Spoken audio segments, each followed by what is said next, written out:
in bipartisan efforts to get some development going, and we still, to this day, they're fighting the federal government on a lot.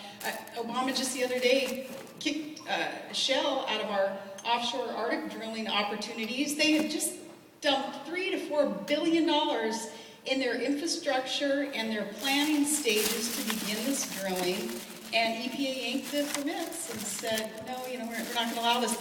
But we'll go subsidize Brazil's offshore drilling, but not Alaska's. I know. He said it, I didn't.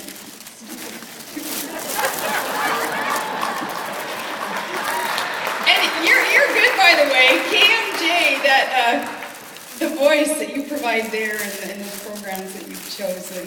Good shows, good information for all of America. Good ratings, too. The check's in the mail.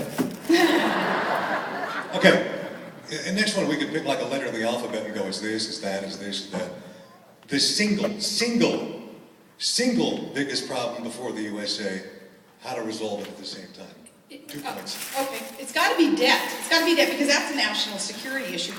I'm looking at what we're doing in Libya right now, and I'm thinking, can we afford to be in Libya when we have $14 trillion in debt? Yeah, with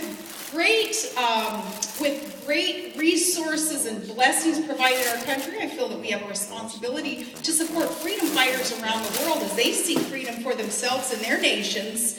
And, you have to realize that free and healthy nations don't go to war with other free and healthy nations. So we want more freedom around the world so that we can have a more peaceful world and we don't have to engage in war. But I look at what's going on in Libya thinking, how can we afford to be there in a third war when we can't afford to pay our bills at home right now? So because we have incurred this immoral, unethical, unsustainable debt, it's affecting our foreign policy and national security decisions. So debt certainly is I believe our greatest threat, and in order to counter it, in order to address it, we need to cut spending on the federal government level. Let the states decide more of their own priorities. Let the states decide, hey, tax yourselves if you want to build more extra anything in your state. Don't look to the federal government to do it. In Alaska, I cut our earmarks by 86%, and people there were saying, what, you're giving away our money? And I'm thinking, the federal government doesn't have that money. We're borrowing it.